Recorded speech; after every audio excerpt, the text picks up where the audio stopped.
Hello everybody, I'm Seth Weissman and welcome to another episode of Safe Real Estate. Today we are going to talk about backup offers and whether it's a good idea to use backup offers from the perspective of the buyer and the seller. And my answer is yes, yes, yes. I really like backup offers, particularly in this extreme seller's market. And from the perspective of the buyer, being in position number 2 as a backup really entails very little risk on the part of the buyer. The buyer can still look for other housing. If the buyer finds something else that they like, all they have to do is send notice to the listing broker saying, we are terminating our backup contract. They can do that without penalty, but they do need to send $10 to the seller when they are terminating the backup.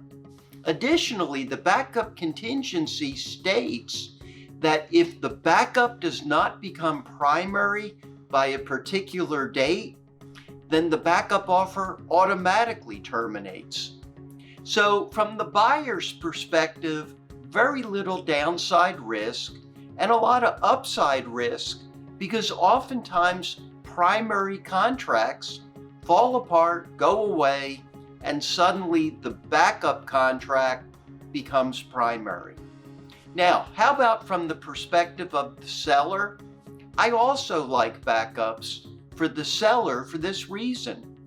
We are seeing lots of multiple offer situations, but if the seller has not lined up some backups, the seller may find themselves where contract number 1 terminates, and they then have to scramble to put another contract into place.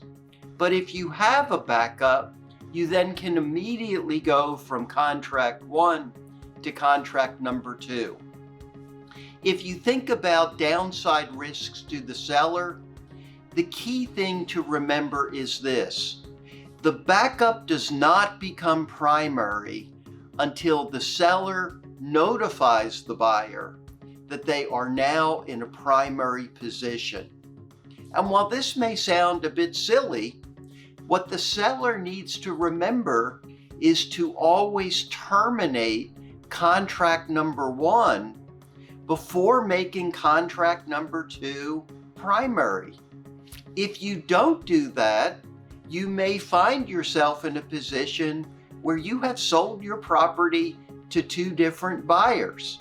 And while you think that may not happen, happens more frequently than you think, because sometimes the listing broker sends notice of termination, which is, of course, ineffective, rather than the seller formally terminating contract number 1.